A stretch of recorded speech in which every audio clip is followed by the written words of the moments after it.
Good evening. Welcome to Spiritual Warriorship. Here we study, read, discuss books by His Holiness Bhaktitirtha Swami, whose concept of spiritual warriorship is expanded through 6 spiritual warrior books. And they're to encourage us to know who we are, who God is, our relationship with Him, and to learn the qualities of a spiritual warrior in order to help ourselves and mainly to help others to grow and hopefully help and serve the community, the world at some point.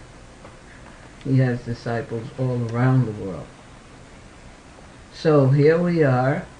We're returning to Spiritual Warrior 5, Chapter 6, title, The Perfect Escape. And if you've been with us, hopefully, you've seen how he made comparisons and analogies with a prisoner in the regular jail, trying to plan an escape, what it takes to do that. And we too are prisoners. We're prisoners in this material body, in this material world. And it's all temporary, that body in this world. And we want to plan a perfect escape. And he's given us a number of suggestions, techniques, technologies. And we've been through quite a few.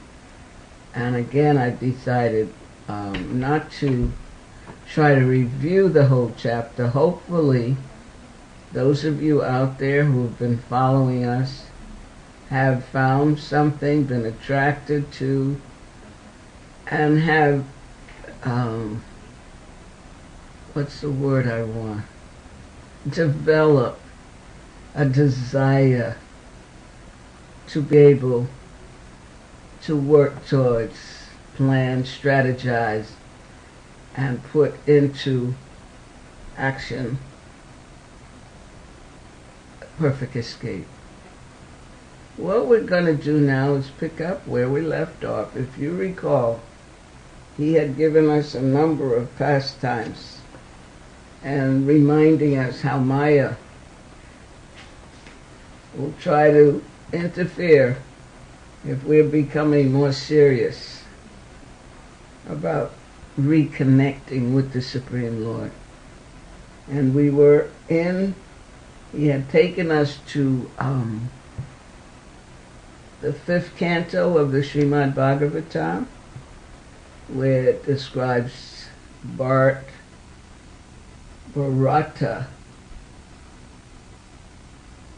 Maharaj, who was an exalted king of Bharatavarsha at that time.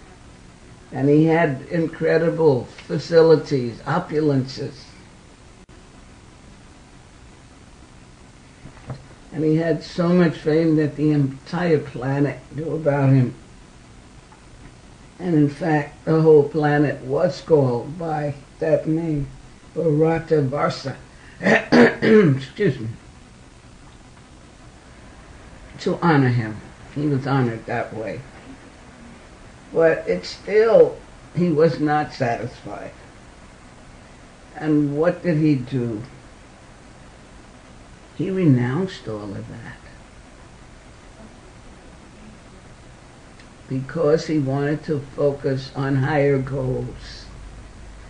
And that's the beginning of trying to understand when we hear these stories from Srimad Bhagavatam or analogies based on these ancient. It's not that it's so ancient that the sense is there that if these personalities could do it, we can do it too, because it's the same potency and energy of the Lord vibrating through us. So he renounced his entire kingdom because he wanted to focus on a higher goal.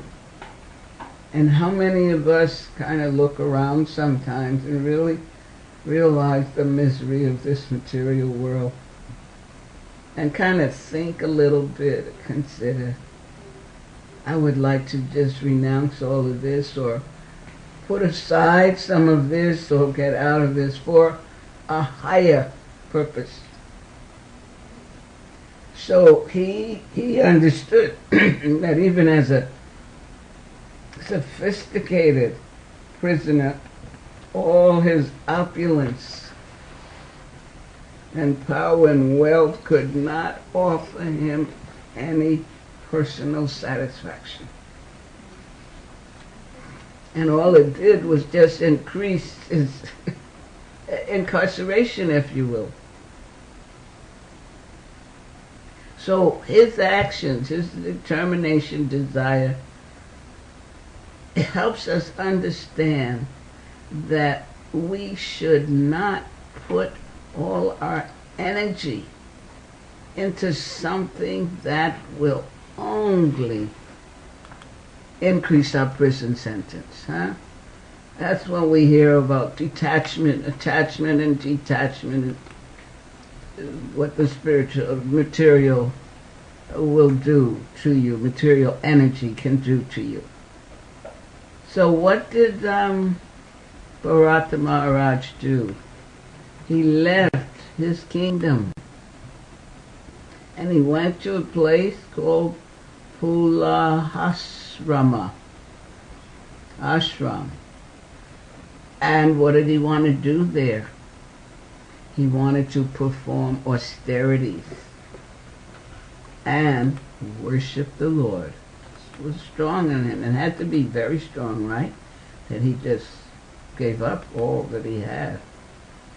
Now, due to his deep level of devotion, he began to exhibit symptoms of ecstasy.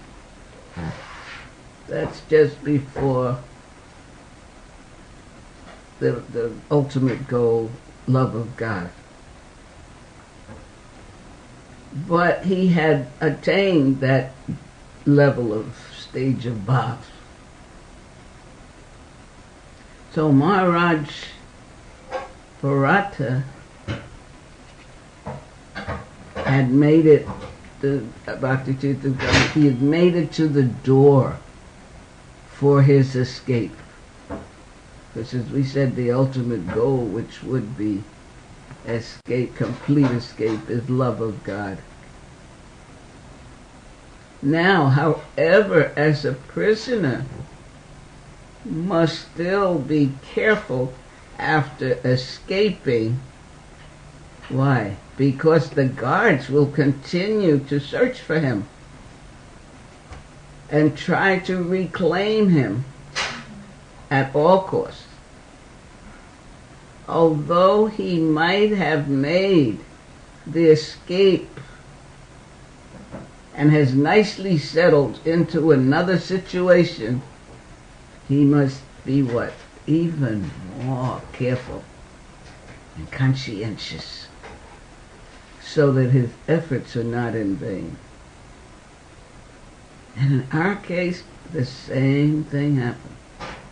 Who is it that watches and tries to stop us when we are endeavoring to escalate, elevate ourselves?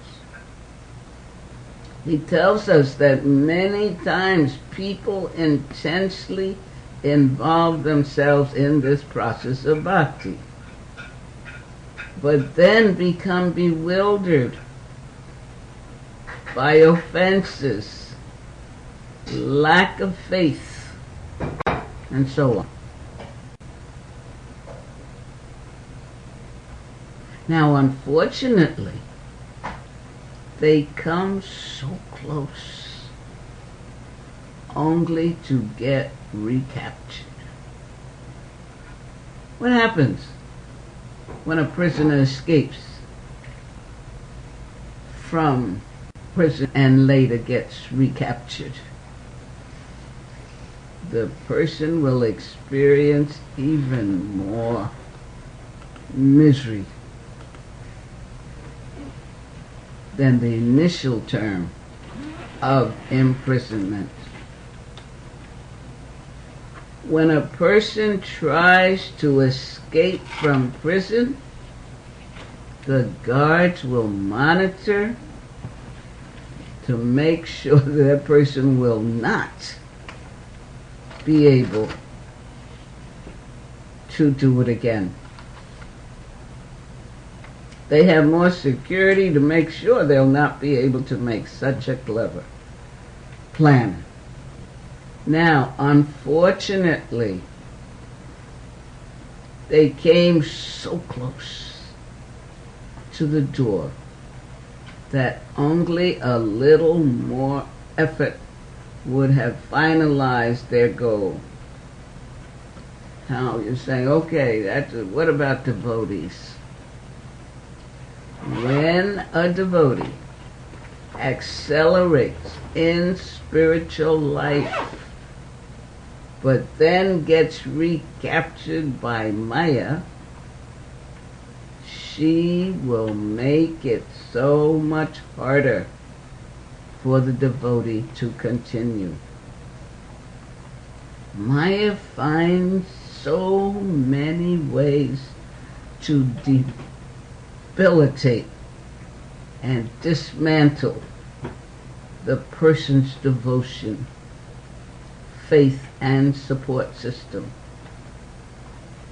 Now, the individual is taking shelter of his or her imprisonment. From these factors, we can understand the madness and the danger. Whoa. If you're thinking of going into spiritual life, don't let this turn you away. This should excite you to want to dive deeper and earn more, and start working towards escaping that material energy and the illusionary energy. Now, while residing in the forest, Bharata Maharaj, what happened? One day he saw a pregnant deer. She was drinking water, and the lion saw her too, and went and made this roar and frightened her, and she delivered her baby deer. And Bharata Maharaj, he went and picked up the deer. Now remember, he felt great compassion, because he was a very, what you'd say, a decent person. And then, so he offered care. But now, remember, Maharaj had previously put forth so many endeavors in his devotional practices. He now puts so much energy into the care of this little deer. Now, we can say his actions are ethical and pious, and they were. But still, what do we see? We see the many ways that Maya can disturb us. One of our ancient acharyas, Srila Vishwanath Chakravarti Thakur, in his book Madhurya Kandambini, he says that anarthas, or unwanted desires in the heart, can arise due to past sins, offenses, devotional service, and even pious activities. So Maya can distract us in so many ways, with pride and greed. That, if you're wondering how can, get distracted by pious deeds, But again, it's still consciousness and what's going on in there. And you think you're so proud, you get so proud about being pious that you're already committing an offense. So Bharata Maharaj had practically escaped from the material prison, right at the borderline of praying Bhav, reached Bhav. But Maya found the exact way to draw him away. I remember hearing many times devotees of Srila Prabhupada said, and I'm sure we could find it in lectures or letters, that he told them they were not fearful enough of Maya. She would wait just for any little crack to get in, so you must be alert. Even if you feel yourself quite pious and doing the right thing and studying and deep into devotional service. So at his level of devotion, he could not have been allured by intoxication, illicit sex, or any other gross sinful activity. But he got distracted by a pious act. Now, this doesn't mean that you shouldn't be pious and ethical, righteous. But it means that when we have a mission to escape, we must focus on reaching the conclusion without allowing distraction to hinder our progressive march. Sort of the analogy of the razor's edge. Now, some people might get distracted from the devotional path when a seemingly good situation happens. Such as what would be a good situation? Maybe wealth, inherit something, or opulence, a gift from some family member or something.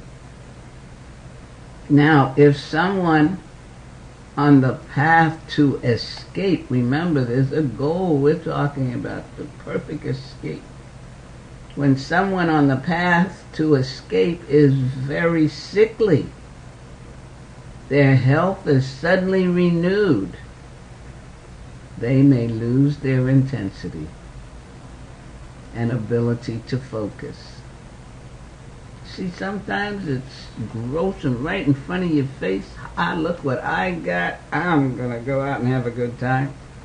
Or it may be on another level. Well, maybe I'm not going to be around long and I'll get more into my sadhana and all. And something comes along, they start eating properly or get the right medicine or something, and they start feeling better. And what happens? If the health is suddenly renewed, they may lose their intensity and ability to focus. He mentions even an unmarried devotee might have been very focused on the escape mission, but after finding a partner, they become distracted. And sometimes due to the relationship, they focus much more on maintenance than on a higher goal. So he tells us that many allurements and distractions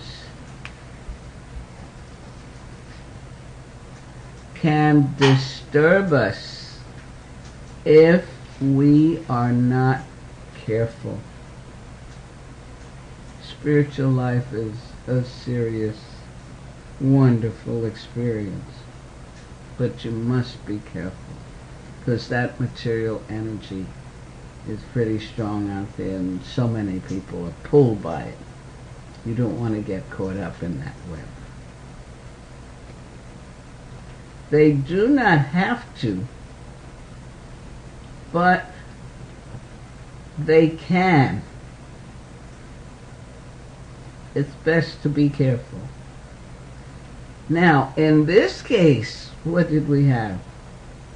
A small, helpless animal affected the heart of a compassionate sadhu.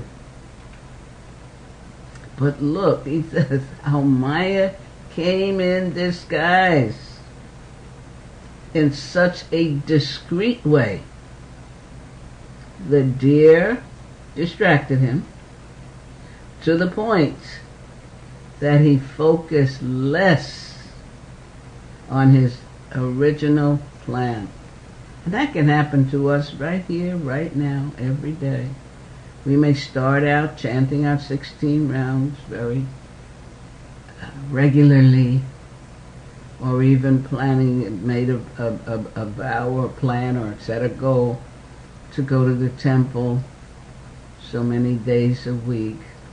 Or if that's difficult, of reading from Srimad Bhagavatam or Bhagavad Gita, because we really want a focus and spiritual life.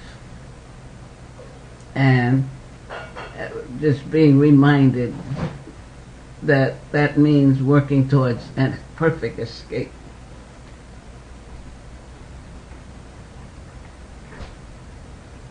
But what happens, Maya, as he said, can very discreetly come in. So he was distracted and he kind of lost focus of his original escape plan. Remember, we said he decided to renounce, give up his kingdom, and go to the forest and meditate on the Lord. And the more he focuses energy on the deer, the less he focused on the Lord. You need a one-pointedness when you're at that stage. So he spent his time caring for the deer, looking after the deer, embracing the deer. He gradually began to forget his original scheme, just as a prisoner gets distracted by certain pleasantries, obligations, and association that are not a part of liberation and freedom. Now, he reminds us these pastimes, these stories, and they're throughout the Bhagavatam, can help remind us that they happened in the past and can happen to us if we lower our guard. It's really exciting because you're serious. You're about spiritual life. You may have a spiritual master or you may not, but you're studying and you're reading and yet you need to be reminded how to be careful because Maya can slip in. So what happened to Maharaj? One day the deer ran away. I don't know if it ran away, but it wandered away. And due to his intense attachment, he went looking for this deer. Oh, he was so concerned. Where is it? And what happened in his anxiety, he fell and died. Cliff. Hmm? He fell off a cliff. That's what I thought. It's not mentioned here. In the Bhagavatam, he fell off a cliff. And he died thinking of the deer. And what happens? He got a body of a deer in his next birth. Because it tells us in Bhagavad Gita 8:6, Krishna tells us, whatever state of being one remembers when he quits his body, that state he will attain without fail. And here is Bharata Maharaj now in the body of a deer. A great king. And he gave up the kingdom to escape, if you will, and then became attached to an animal, consequently obtaining that animal body. Now, however, by the mercy of the Lord, he retained the memory of his previous lives, even in that body of a deer. The Lord can do all things. What it says, all things are possible. So thus, even in this body, he rekindled his focus on the goal. And he left his mother deer, that's D-E-E-R, and he went once more to the Pulas ashram. Now, after finishing that deer life, he took birth as Jad Bharata. Now, in this birth as Jada Bharata, he was again aware of his previous lives and aware of his tremendous failure. So even after giving up so much material wealth and leading a life of renunciation, he gave up his spiritual wealth as well. So, as Jada Bharata, he took the mission to escape so seriously that he acted deaf and dumb to avoid any more complications or attachments. Thus, people saw him as an imbecile, void of intelligence and ability. However, he was determined in that lifetime to achieve the perfect escape. I just realized that he was determined in that lifetime. And I'm thinking of my own sense of, I guess I hadn't thought of it as a perfect escape, but having been brought to this teaching and philosophy at a mature age, and having been led to a spiritual master who had the quality, who was a pure devotee and taught so well, and as you're getting some of his teachings through these books. But he really opened my eyes, as it says, with the torch of knowledge, torchlight of knowledge. And as I began to awaken and hear and endeavor to serve, that desire to escape, and as I said, I hadn't used that phrase before, but all I knew was this lifetime. I didn't know how many, and I got to understand that being here this lifetime in this human body meant I had been around a lot of lifetimes. But I began to become grateful for getting this knowledge and understanding through this philosophy brought to us by His Grace Srila Prabhupada,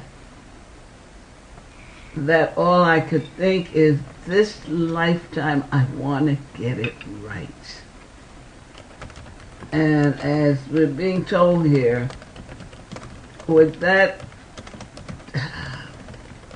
what's the word, designation, that desire, that hopefully I felt determination. It hasn't been easy, but the desire is still strong. And it's reading and hearing and realizing that one just has to be careful, and you're seeing things come up. So you decide, you have choice what your spiritual life means to you, and set a mission or a goal to high you want to go elevated. So where was I? Got carried away, but I was just remembering as we realized that he acted deaf and dumb to avoid any more attachments, and people saw him as an invalid, void of intelligence and ability. And you know how people are. They will exploit and feel so superior to somebody they think inferior, some nerve. But he was determined that in that lifetime he would achieve the perfect escape. Now one must be ready to make serious sacrifices in order to break out of incarceration. He did not even want the distraction of being known as a renunciate. Therefore, he took the position of a dumb person so that no one would notice. He was in the world, but not of it. In that way, Maya could not destabilize or sabotage his escape plan. Sometimes you have to exaggerate the situation a bit in order to move ahead and not be concerned about what others think or say or how they treat you, because you're straight, you're one-pointed. And if that one-pointedness is for higher spiritual growth and connecting with the Supreme Lord, He's going to help you. So you may have to act dumb, but you know the truth of yourself. See, he knew the truth of himself, so, and he knew where he wanted to go and who he wanted to be with, so none of that other external stuff disturbed him. He said, they say his parents tried to give him proper training, and he simply pretended not to understand. And then after his mother and father died, his stepmother and brothers abused him, treating him like an animal. And since he would not accept the normal life of a sense gratifier and the prison environment, they treated him horribly, letting him know that his life disgusted them. He planned and focused so expertly that they had no idea of his exalted position. He was now in the process of finalizing his escape. He learned so much from the previous allurements and setbacks, that he would not make the same mistake again.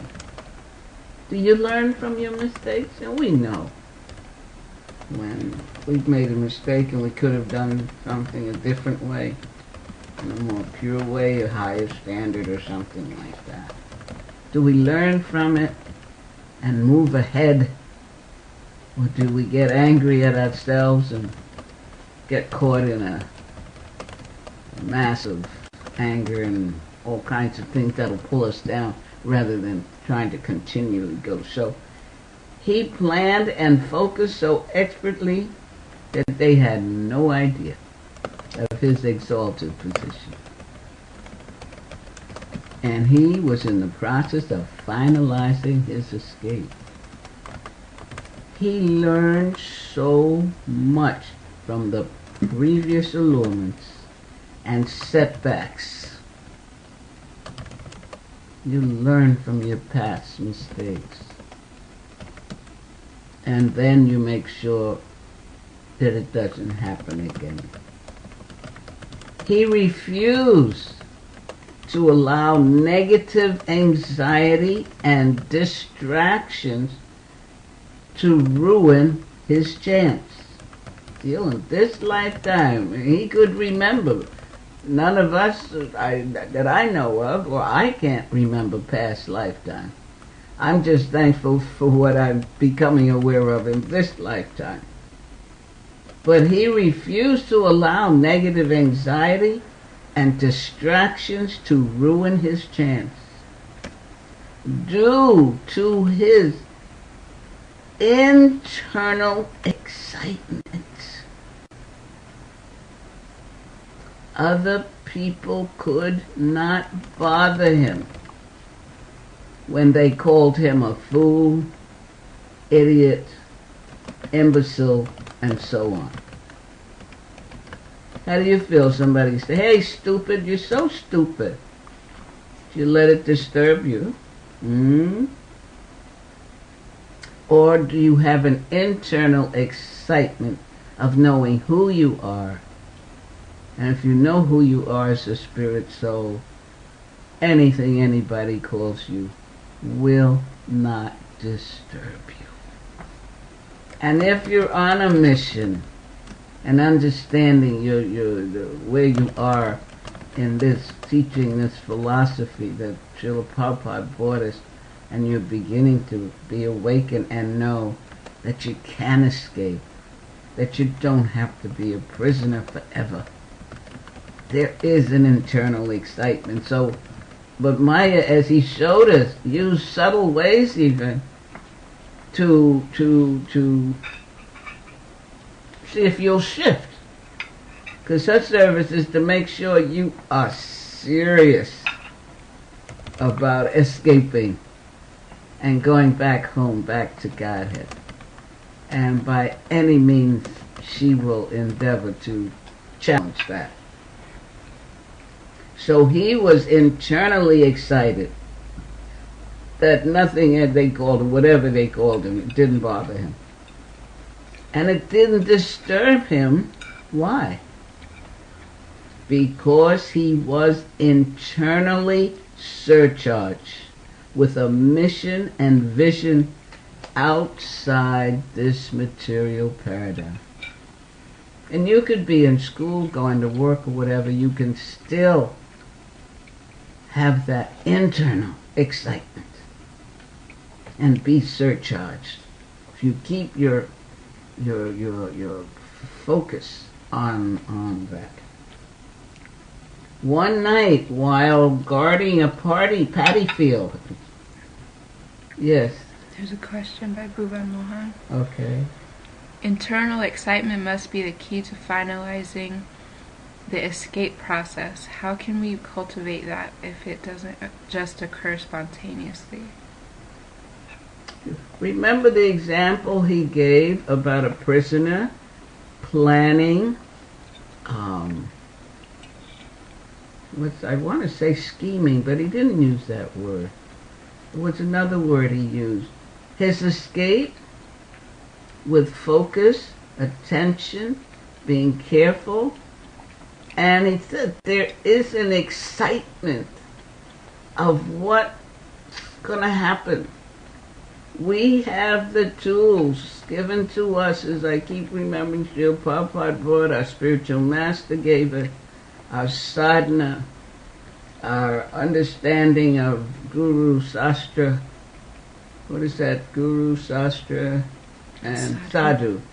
That we can turn to. If we are putting into practice with the desire and determination, as Bharata here, that we want to escape this lifetime. I think that phrase is so important because you can keep on maybe trying and getting caught, letting Maya catch you and pull you back, knowing that if you don't this lifetime, you got to take another birth.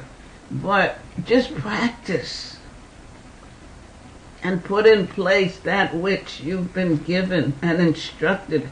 And we've been going through Bhaktitirtha Swami's books where he gives with great detail techniques, technologies of how to get to that internal excitement of knowing that you are working towards developing the consciousness to escape. That okay? Yes. May I add something? You may add something. What came up for me was firstly being aware of where one is at. Being aware of where one is at. Like maybe somebody doesn't know that whole concept of escaping because they don't know even that that's an option or that they're in a prison in the first place. Okay. So that there's no. So I think like the first, just to. You mean the person we're talking to? Someone out there listening? No. The person themselves? Yeah, themselves. They're now getting a sense that they can escape? Because they may not have heard, but now we're talking about it. Right, to understand that this is our not, I think it's helpful to first understand what our position is in this material world, that it's not our home, and what the miseries are, and to acknowledge those miseries. Oh, yes. And then the desire maybe for something more comes from that, of knowing that, I'm not supposed to be here, or this is why I'm suffering, and this is going to keep going on until I decide to do something different. That the person has to accept where they are. Right, the first step, like they have the AAA, the first step is, you have to admit and accept, right, and that you need help. Yeah. And then you go seeking help. Now that's the point. Some people sometimes reach that point. They go seeking help, and there's a spiritualist or a spiritual warrior that begins to give them information, techniques, technology, and if they are ready, they will begin practicing. And as he's saying here, the possibility of not finishing it is also there. But you can get help to keep going and keep that desire. And once you know there's a point you can reach, that internal excitement should be there continuously. Is that okay? Yeah, you have to accept this is where I am. I remember in my case, and this was before I met the devotees or spiritual master, and this may help with your statement. The Paramatma, the Lord in the heart, is always watching and observing. We've understood that from our studies. And for me, I remember at some point, I don't know what I was doing, studying something, And I'd get all excited, you know. In New Age time, it was all about love and affection and flower people or whatever. But I would hear this voice saying, there's something more. It was amazing. I didn't know where it came from, but I accepted it, that particular group I was with or organization or whatever, which was very loving, da-da-da. And mostly, it was vegetarian, I think. It wasn't the all in all. The Lord will let you know. And I knew I was on a spiritual search, and that would happen, and I would say, okay, where do I go from here? And I'd find another loving group, and they did meditation or something, and I would say, oh, maybe this is it, go on a retreat, and I would hear, there's more. So yeah, once you accept and know that you want something, there must be something better than this. I remember that song, what was it, the guy who sang it, is that all there is? Or I don't remember entirely, but I could remember that even in song, there must be something more. And we have to hold on to it. So now what happened to Barack Amara, one night he was out guarding a paddy field on the order of his stepbrothers, and a group of dacoits, what are they? Thieves, yeah, dacoits, thieves and whatever. Rogues. Demons in bodies. They took him away, and they were going to offer him in sacrifice to the goddess Kali, Durga. But she, goddess Kali, is an agent of Krishna. And she understood Jad Bharat to be a great personality rather than an imbecile. So what happened? She could not bear the mistreatment of such an exalted devotee. So therefore what she did, she came out of the deity and killed the dacoits with the very same chopper that they were getting ready to chop him up. Now, when we have determination,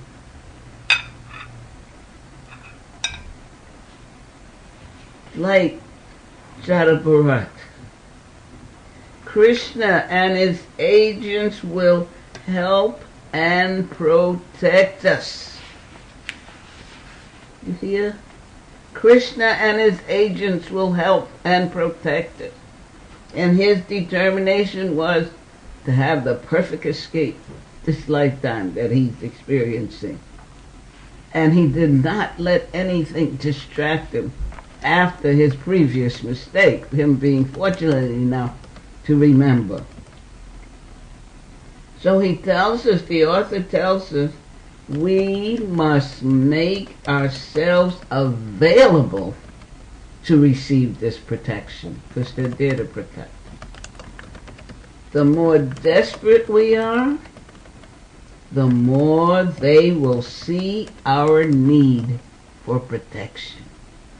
Desperate for God, desperate to want to get out of here. However, we want to be desperate with spiritual excitement rather than anxiety.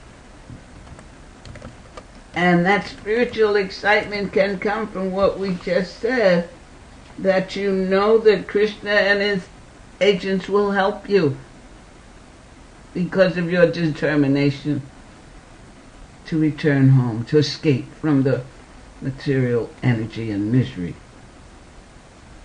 The more that we have material anxiety, Maya will offer us many types of relief. Relief, huh? For Maya? she will find a way to infiltrate if we believe that she has something for us. We have already accepted that Maya has nothing to offer us. All of these enemies of the mind are being guided specially by ahamkara or false ego. As the false ego gradually diminishes, these enemies will have no opportunity to attack. So later, the servants of King Raghugana, is that how you pronounce it? Rahugana. Raghugana. Rahugana. My technician, she helps me out. Raghugana, and dear friend. Technician, dear friend. Raghugana. Rahugana. Rahugana. Yes. Got it. Rahugana ordered Jada Bharata to carry the palanquin that the king was on. But he walked so carefully, Jada Bharata. He didn't want to step on any ants or anything on the ground, so the palanquin was shaking and the king got kind of upset. And he chastised him. Now what happened, he chastised him very harshly too. Now here we go. Jada Bharata had been called, I don't think he could have called him anything he hadn't already been called.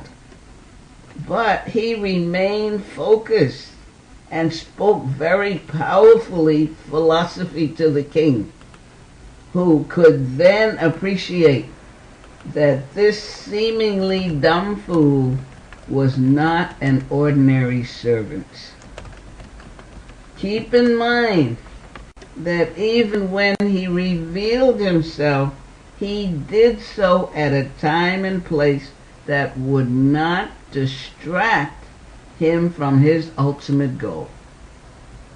He did not reveal himself to his parents or to the dacoits, but he chose to involve the king in his escape plan by speaking words that ultimately transformed his consciousness, the king's consciousness. Now, we can relax at times, revealing our minds and hearts when we associate with those also ready to escape, or those who have already escaped. Did you get that? We can relax at times, revealing our minds and hearts when we associate with those who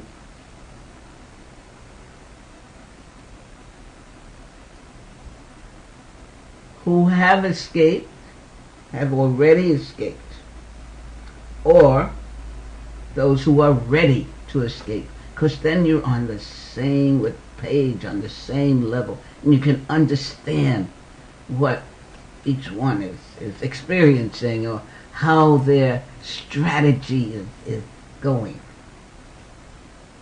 So as the king heard this tremendous philosophical discourse, he felt humbled and even offered his apologies and obeisances. Since he was a candidate to also escape from prison, he did not cause any disturbance to Jada Bharata. So this pastime you're hearing now should not bewilder us, causing us to think that spiritual life is too difficult and that there are too many chances to fail. No way. Even if we do think that way, look at the alternative.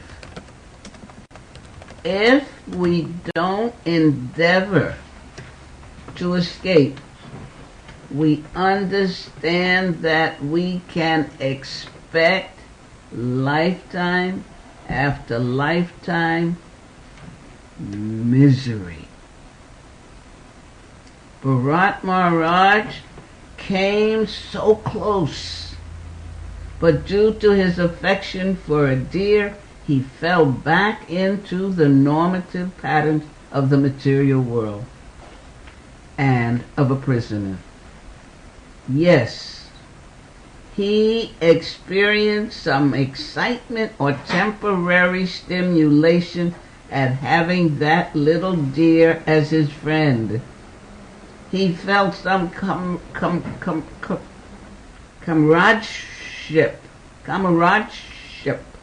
and affiliation, which is how Maya keeps us in the prison. She lets us feel a little happiness from time to time, so that we simply look at the next temporary pleasure rather than the eternal escape. But Jad Bharat took extreme action to ensure that Maya could not attack him again. Thus he made the perfect escape. And thus ends the chapter in Spiritual Warrior 5, Chapter 6, The Perfect Escape. I hope those of you out there feel some excitement towards your process of perfectly escaping. And I hope you have the book. You can go back and review, because Bhaktitirtha Swami, he laid out a number of things and ways to be careful and how to not make the same mistake again. So I'm going to close there, and we're looking forward to a new chapter because we finished one. And guess what?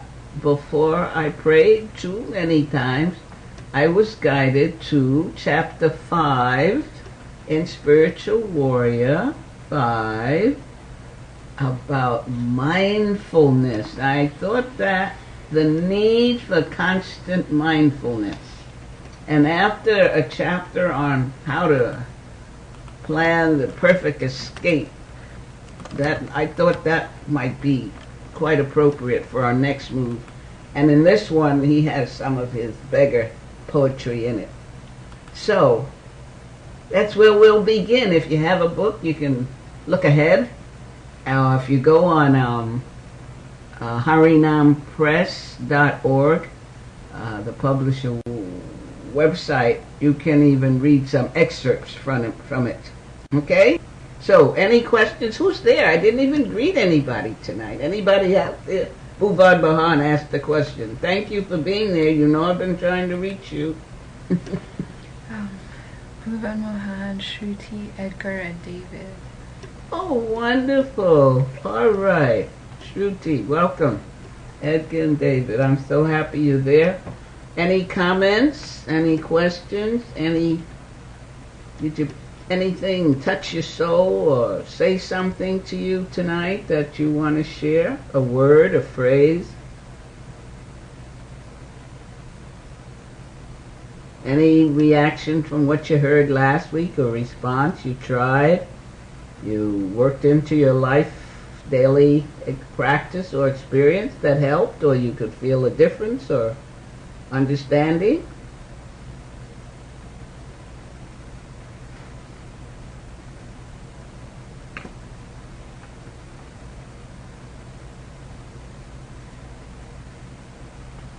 Bhuvan Mohan says, thank you, Mother and Johnny. Yeah, I just got your message on Facebook. Anybody, any comments from the others? No, not yet. You gotta wait, huh? Instant text.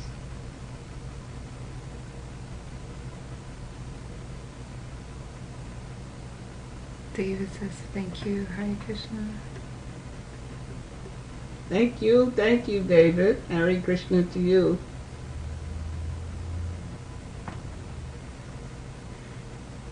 Okay. That's it. Okay. Hope you'll be back for the need for constant mindfulness. And just you yourselves be mindful this week as to how your daily day goes. And see if anything that you're hearing, because I'm thankful and grateful you're there, and see how what you're hearing goes in, has gone in, and what it does to you, your consciousness and activities. Okay? Thank you again. I wish you a wonderful, blessed week. Thank you, and do come again. Hare Krishna.